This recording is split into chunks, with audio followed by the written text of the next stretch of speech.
What's up, Hebrews in the Hood? What's going on, brother? How you doing? I'm trying to look up. Hey, somebody help me out. Somebody tell me what black jobs are. Oh my God, man. Um, I haven't watched I haven't watched the debate because I was teaching class. But I do. Oh man, hold on 1 second. But there's some questions I got. I also got. Listen, y'all. I got 1, 2, 3. I got 2 female oils and a male oil I need a name for. Y'all can help me out with that.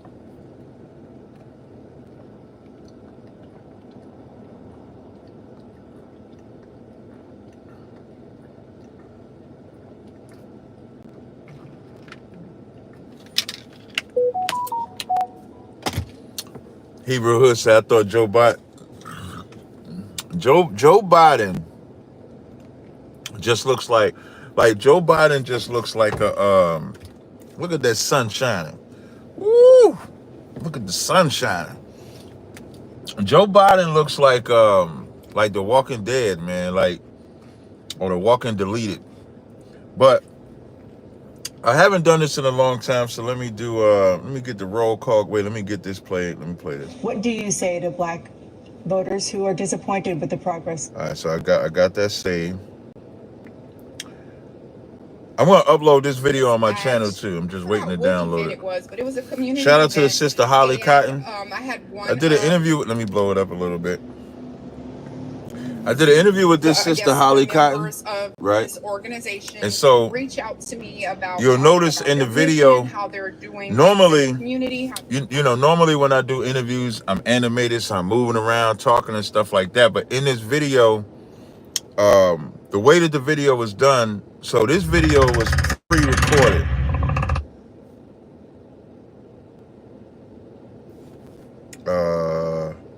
Hold on 1 second.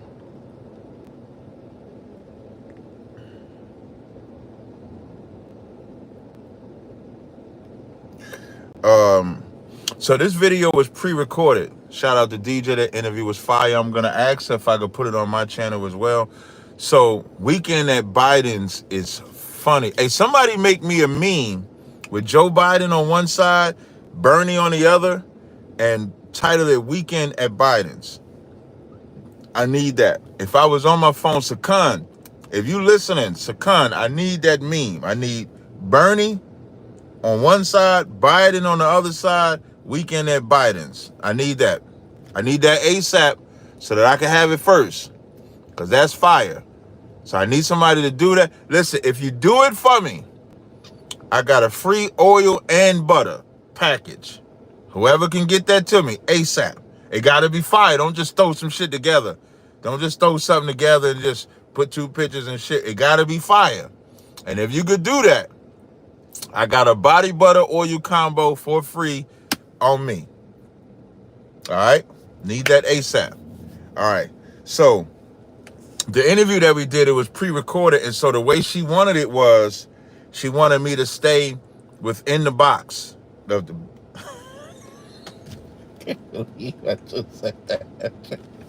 I can't believe I just said that. She wanted me to stay within the frame. So like how I'm in this frame right now, I had to stay within the frame like this. But so if I'm doing this with the hand movements and gestures and stuff like that, it was going to mess up the frame. So you'll notice we're both in the frame like that. All right. So that's what. So I got, shout out to Gary Crawford. I'm going to come back to yours in a second. Look at Michael Love. Michael Love, get your ass out of here, man. So, I get teased about this video because also about this video, everybody is saying, Cap, you was doing more smiling and stuff like that. So now, the way the video was done, now she's pretty popular. Now her YouTube channel, she's just growing. So it's like anybody with a YouTube channel, you growing it, whatever. So she doesn't have a lot of subscribers and stuff like that. But at one time I didn't. But in Texas, because Officer Gabawar connected this interview. She's pretty popular. So when we did the interview, she wanted it to be something, she wanted it to be like, what's the best way to say it? She wanted it to be about what we teach, but not overly aggressive about what we teach. So going overly into white people and stuff like that, we didn't do that. So it was a very constructed type of interview. Even when with the smile and the upbeat is because she wanted to get a good still shot for the frame and all of that. So that's how we worked out the interview. So shout out to Holly Cotton. Excellent interview. I'm gonna ask if I could put the video on my channel as well and then see where it goes from there. So now, but what I said I wanted to do, which I hadn't done in a while, was, and we got 106 people in here. Let's get them likes up for the video, man. Let's get the likes up. So I haven't done in a while, haven't done a roll call. So I'm gonna scroll up top. Let me go to all messages. Haven't done a roll call in a while. So shout out to Gary Crawford, He Was in the Hood, Kareem Smith, Connie Gillespie, Michael Love, Bayana, Sapphire, Mawasar, Track King, DJ, Tuckney, Dodgy, y'all with these names, Freddie Jones, Just Starting Paint, Prevail, Adolphus, Maria Stevens, Tom Riddleson. Tom Riddleson said Trump was awesome. Patrick, when you mean where they dropped the interview from 85 South, I'm assuming that's what you're asking. I'm not sure. I don't know how they work their scheduling out. So whenever it comes out is when it comes out. I don't know when they're going to drop the interview. So now I want to play this audio. I think this is the audio that I'm looking for to play. And we got 90. Hold on. What do you say, Black voters who are disappointed with the progress so far? I say I don't blame them for being disappointed. Inflation is still hurting them badly. For example, I provided for the idea that any Black family, first-time home buyer, should get a $10,000 tax credit to be able to buy their first home so they can get started. I made sure that we're in a situation where all those Black I ain't interested in Biden part. Why volunteers. Why don't Biden talk like a normal person? I was right.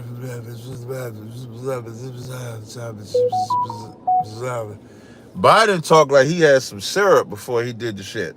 If they paid their bills for 10, not this Green New scam and all of the other things, it's killing people. After 10 years. Now here's Trump. God damn, benefited from that. And we're going to do a whole lot more for Black families. Thank you, President Trump. And he caused the inflation. He's blaming inflation, and he's right, it's been very bad. He caused the inflation, and it's killing Black families and Hispanic families and just about everybody. It's killing people. They can't buy groceries anymore. They can't. You look at the cost of food where it's doubled and tripled and quadrupled. They can't live. They're not living anymore. He caused this inflation. I gave him a country with essentially no inflation. It was perfect. It was so good. All he had to do is leave it alone. He destroyed it with his Green New scam and all this money that's being thrown out the window. He caused inflation. As sure as you're sitting there, the fact is that his big kill on the Black people is the millions of people that he's allowed to come in through the border. They're taking Black jobs now, and it could be the part 18. Right here. As you're sitting there, the fact is that his big kill on the Black people is the millions of people that he's allowed to come in through the border. They're taking Black jobs now, and it could be 18, it could be 19, and even 20 million people. They're taking Black jobs, and they're taking Hispanic jobs, and you haven't seen it yet, but you're going to see something that's going to be the worst in our history. Thank you, President Biden. Here's what I need to know. Shout out to Mika One. She said both is a piece of crap, which I agree. Tom Riddleson says, where's the lie? Tom Riddleson, I don't know if you're a white guy or not, but Tom Riddleson, I'm going to invite you. Hold on, let me go to my live stream. We're going to see if Tom has a better heart than the guy when I did my last live stream. So Tom Riddleson, because you seem like a white guy. I could be wrong. I could be wrong. But Tom Riddleson, I'm putting my phone number in the chat. I want to ask you the question before I say it. So I'll just put my phone number in the chat. I want you to call and participate in this live stream. And I want you to call. That's the phone number, Tom. And Tom, if you call, I'll even give you a free oil. Tom, can get a free oil, whether you're black or white, if you call in and we could talk about what Donald Trump meant. All right? Because Tom said, where's the lie? So Tom Riddleson, you can call unavailable. You ain't got to call we ain't got to know your phone number. But my phone number's in the chat. You will call this phone. I will put you on speaker of my car. And then you could call in and we can have a conversation. Now, Tom, don't be afraid, Tom. I ain't going to say nothing slick. We're just going to have a cordial conversation. So I'm going to give Tom, I'm going to talk about something else. I'm going to give him 5 minutes. We're going to see if Tom comments in the chat again, then we're going to know that he don't really want to have the conversation, and then I'll keep going. But if Tom calls in, Tom, let's have the conversation. It'd be a good conversation, Tom. If you don't know how to block your number, because you might not want me to have your phone number, just put *67 before you call. So you want to do, matter of fact, let me help you out. This is how you can type it in there. *67 862 224 9027. Now I just gave you the code to call in. So let's see if Tom calls in. If Tom don't call in, then I'll go back to it. So let me see, what can I talk about? White women. Y'all be trusting them white women. And that story I brought out yesterday, a great book to get. And when I say great book to get, written by a sister wrote a book that said, hold on, let me see if I go to my Kindle. Do I got Kindle on this phone? Hold on, let me see if I got Kindle. Yep, I got Kindle on this phone. So a great book that I bought on Kindle. Let me go to my library. But yeah, this is a great book I'm about to show y'all. Let's see.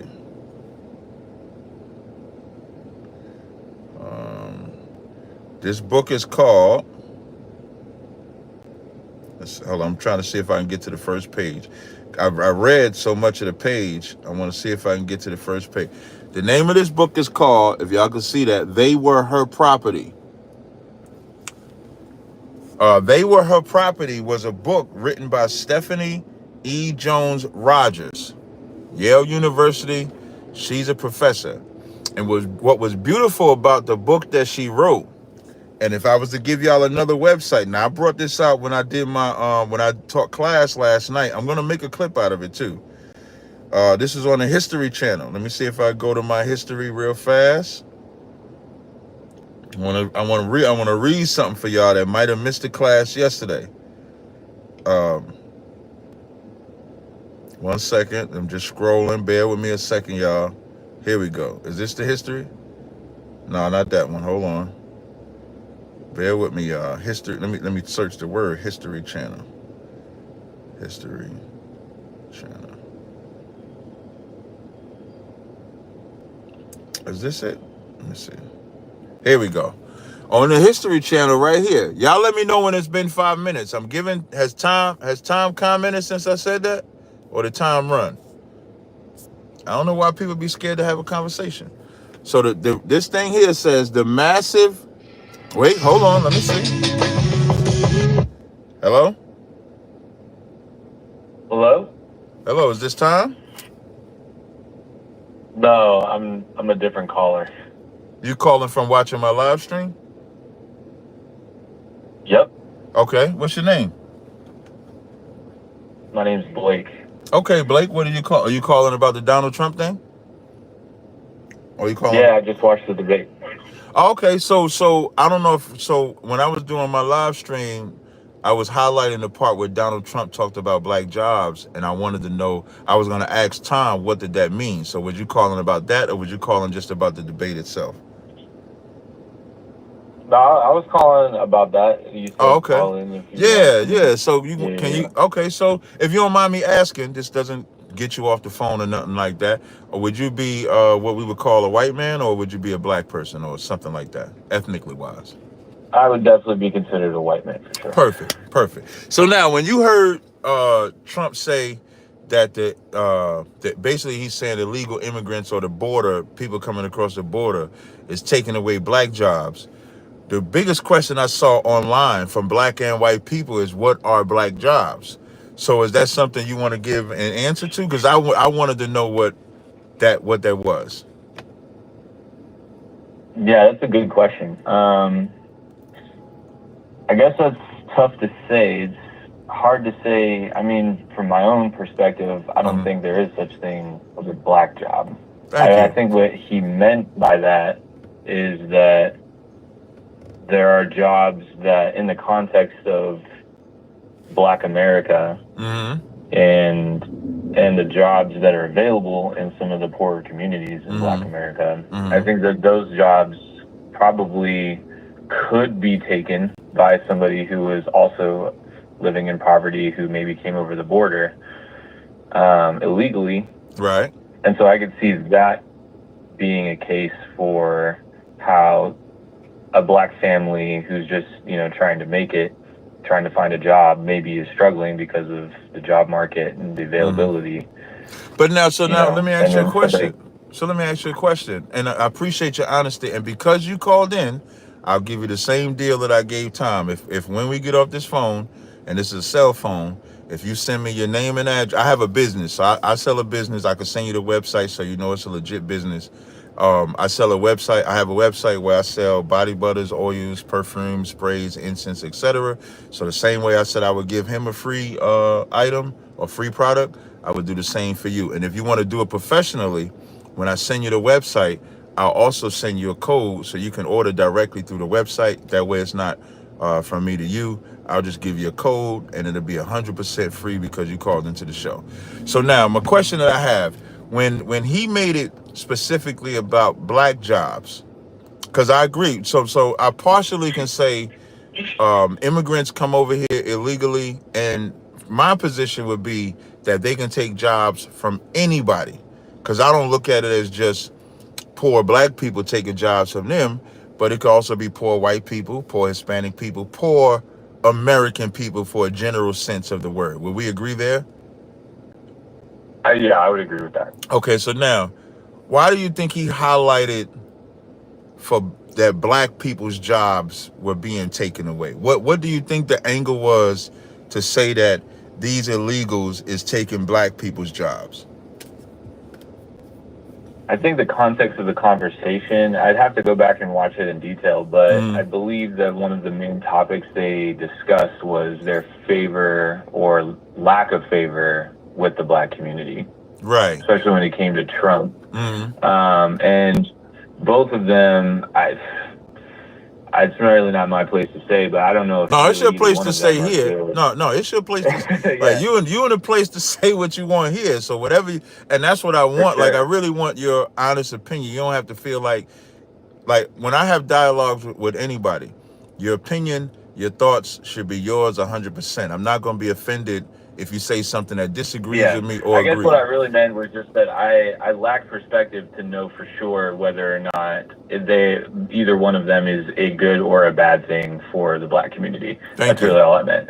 But what I do know is that in the context of the conversation, I believe that he said that it was black jobs because of the fact that that was sort of the topic of conversation at the time. Now, I think that there's a bigger sort of underlying probably cause there. That is that I think that, in my opinion, the black community is probably one of the most important people groups to gain favor with in the United States, because of the culture, because of how other people view the culture. So, and when it comes to, I think when people think of the black community as well, at least from like a media standpoint, people usually associate that with either one of two things, which is poverty and lack of opportunity, or the opposite of that, which would be like fame and wealth of opportunity. And so I think when it comes to a presidential debate, people are trying to, appeal towards the poor people who are going to vote, right, who are going to, be I out agree. there. Because, you know what I mean? I don't think rich people necessarily, whether black, white, or in between, like, I don't think they are concerned as much about these types of things as somebody who's living paycheck to paycheck. And well, I think they're concerned in a different way, because it's usually the rich people that would gain the advantage of getting the illegals to work for them, because they don't have to pay them the wage that they would have to pay the actual citizen. And so I echo the sentiments where I think both of them failed at answering the question specifically about black people. And then in Donald's position wasn't just black, because if you listen to what he said, he actually said black that the illegals was taking blacks and Hispanic jobs. The part jobs that would normally be held by people who are probably more leaning towards the poverty line. Right, and exactly. I think that was the point that he was trying to make. The part that I looked at as I don't know if racist is the appropriate word, but the part that I looked at that was skeptical or just wasn't genuine to me was because I didn't think that he had to use illegals specifically for black job. Like when the question was asked, like, what do you do for blacks? Biden didn't use the illegal as an angle. So illegals, right. So illegals don't just affect blacks and Hispanics, because it's not just blacks and Hispanics that are poor.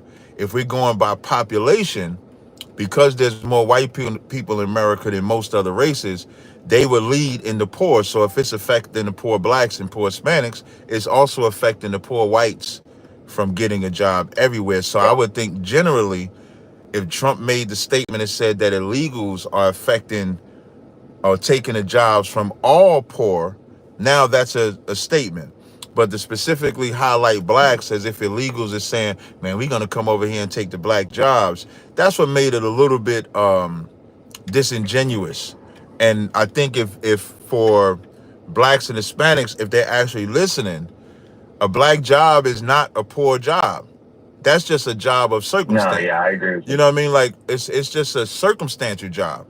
So maybe I think it's just a bigger problem with the way that the dialogue, I think, is going really with black people and everyone, because on the one hand, I think that there's an overemphasis in what you're saying, which is that if we're talking about black people and jobs in the same sentence, it has to be synonymous with, oh, that's a poor job or a low income job.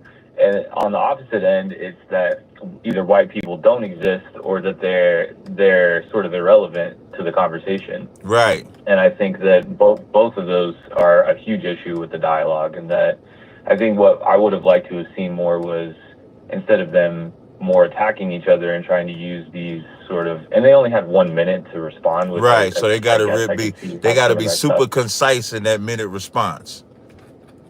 Yeah, and so I could also see in that context where I've only got a minute to respond, so maybe saying black jobs is me trying to condense what I'd really like to say, which is all, but at that point it's like really difficult for you to tell, because it's like, well, I can only go with what came out of your mouth, and I don't really like what came out of your mouth. So, no, it's an interesting, there's a lot of nuance to it. I would like to believe that I don't think Donald Trump is necessarily trying to use the black community for just to try to say that, oh, like they need help, they need to be saved in some way. I hope that's not the case, but I also think that that's kind of what both of them are doing, and that's why I don't really like either one of them. No, I agree. I think both of them are trying to I don't think that neither one really cares for the black people, as opposed to just making it appear that they do.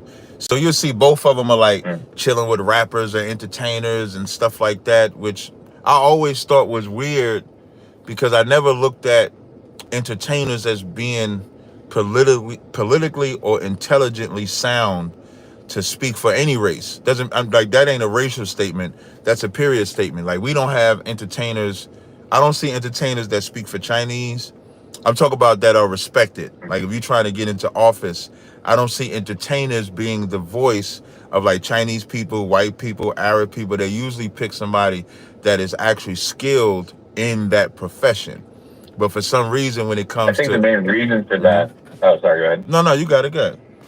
This is a good I was conversation. gonna. Good. I just wanted to comment on that. Is that I believe that the reason for that though is because people in those countries, and I've been to a lot of other countries, not necessarily in the Middle East, but No, I'm only the talking about in people in America. those countries. Just so you know, I'm only talking Yeah, about in yeah. In America. America, we Mhm. do not like the general population, and this is something you'll notice a lot if you leave the country and go somewhere else. Is that people here need to be sold. Whereas other people in other countries, it seems like, in my personal experience, would be like the UK. Right. In the UK, like people are educated, they care, they pay attention. Right. And so you can't just get up there and just say a bunch of, for better, or worse, like a bunch of bullshit and just hope that you're going to get elected on that, because here in America, it seems like everything is just branding. Entertainment. When, like, Donald Trump or Joe Biden, when they get up and they hang out with rappers, like they're doing that as a way to sell you, because they look at you like a customer. They don't look at you like a person. And I think that's probably the biggest. That's actually an excellent point, and kind of sets the tone for why they would use entertainers. Now again, they still primarily only use black entertainers for black people. It's rare that I see white entertainers as the voice. Now white entertainers may make statements like, I'm pro this one, I'm pro that one, but as far as like speaking for the people, it's usually somebody a little bit more intelligent. But the part that you kind of hit the nail on the head when you said sold. I want to add entertain, because even with the presidential election, the popular vote is the seduction vote.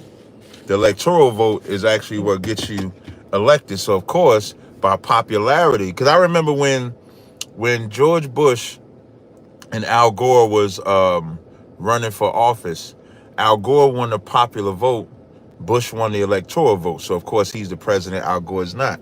And they had a whole uproar saying Bush shouldn't have been president because he didn't win the popular vote, which lets you know people don't understand. But when Obama, not the first one, but maybe the second one, or it could have been the first one, when Obama went against, I think it was Cheney. When Obama went against Cheney, I think it was Mitt Romney. Was it Romney when he won because I remember. Yeah, I think it was Romney. Okay, and he won the popular vote. Obama didn't win the popular vote, but Obama won the electoral vote. And nobody had that same energy for Obama, because of course they just happy that Obama is in there. And I think when we look at the whole voting process, and even like that stage that they was on last night, I agree totally with you. They're selling us something. So they're selling us two different people, entertaining us, two different type of people, so we can pick who we think is the more popular one. But then the electorals are the one that'll pay attention and say, okay, we want this person in the office. And then we just get seduced, and then what do? Wait for the next 4 years and say, okay, we didn't get this president, so now we're going, and it becomes the never-ending cycle of not really fixing things. Right. If that makes sense. It's just like it's like a brand new product line, right? Like McDonald's comes out with like a brand new, they got two different like meals or something that they come out with. They really want to sell you. Well, people are going to get tired of that shit quickly, as a matter of fact, like from most statistics. Yeah. And so because our culture and our attention span is so small, I think that it's because what you said is true. Ultimately, it comes down to the electoral vote, right? So like, why try to go through all the song and dance? The reason is because even if the electoral vote like goes in their favor, if you don't at least try to appeal to your customers, then nobody's ever going to like. They gotta feel involved. They gotta feel my vote mattered. I rocked the vote. Even if you don't vote, you feel involved. Because you know what I mean? Forced to be involved. Exactly. Like I don't vote, but I have to talk about it for people that do. And they say, well, why you don't vote? Now I'm involved in the conversation. So it's something that involves all of us. So for the next 6 or 7 months, we're going to all be involved in this whole charade called an election, so that we can be galvanized. And nothing ever gets done. I really believe that it's more important than ever, like, and this is what I'll leave with, because I unfortunately have to go, but it's more important now than ever, I think, for people to take, like, take your eyes off the TV and take your eyes off of what it is that they're trying to sell you. Like, stop watching ads, stop watching YouTube, and really like look to the person to your left and right and think about like what's important to me in my community. Like, there are people who, talking about that electoral vote, right? The people who determine that electoral vote are the people in your state that were elected to represent you. And I think that it's more important than ever that if you really care about this stuff, if this stuff really does piss you off, I think that it's more important to get with your people, whoever it is that you trust, and try to organize in a way that affects your local community. Because all this stuff at the high level, like, we're looking at it and it's terrible, and there's a lot of these different things being thrown around. But I think that the writing on the wall is very clear that these two people don't have like the people in America's interest in mind. They're trying to serve their own greater agendas. And I think the only way that we'll ever be free from something like that, from the sort of like subservience of the consumer mindset, that we have to just take it back for ourselves. I agree with that. That's my piece. I appreciate you calling in. And before you go, is this a cell phone you talking to me on? Yeah, it is. Okay, so like I said, I'm doing one or two things. So that when I went on my website, they only let me do 75% off is the maximum that I could do. So the choice is yours. I leave it up to you. You can either send me your name and address and I could just send it to you free. I'll mail it out today. Or if you want to go through my website, I'll send you the link to the website. The only difference is if you go through my website, you're only going to get 75% off. The code is going to be called in, but I'm going to put that in the text message. I appreciate you actually calling in and having a conversation. No, I appreciate you too. I'd love to do it again sometime. All right, no problem. Well, I go live probably like every 2 days or 3 days. The best I would tell you to do is just subscribe to the channel. And then if there's ever a subject you want to call in on, you could just call in. Perfect. No problem. Take it easy. Now, that was a good conversation with a white guy. And maybe Tom and everybody else will see. And I think sometimes the reputation that we get is, hold on, I'm just texting them because y'all, I'm a man of my word. Off or send me your name and address and I'll mail it out myself. So I just texted him. Yeah, because I think most people think that because we have our positions, and that was probably one of the better conversations that I had, because you got to look at it this way. It was an impromptu conversation. It was about Trump. I don't know what his position is going to be, but when he called in, we had a decent conversation. And you could tell, I think at one point he was like, he didn't really want to say what he wanted to say, and then I relaxed him. So I say, nah, man, you can say whatever you want. You don't have to agree or disagree. It's just it's just a conversation. And that's what we should take from this.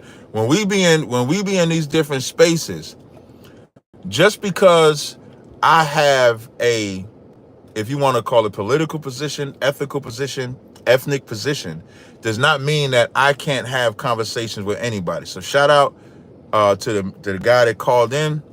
Looking forward to if he calls back in again. That was an excellent, good conversation. All right.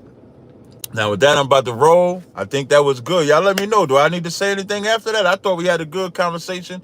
Was able to lay out. We don't know what Black Jobs is. I need my weekend at Bernie's and Joe Biden. Weekend at Biden's. I need now if you get that, I got a butter oil combination for you. If you can get that. So whoever can, but it got to be fly. If y'all give me some corny crap, I ain't rocking with your corny crap. So y'all got to give me something fly. All right. So with that said, I'll rap with y'all later. Shalom.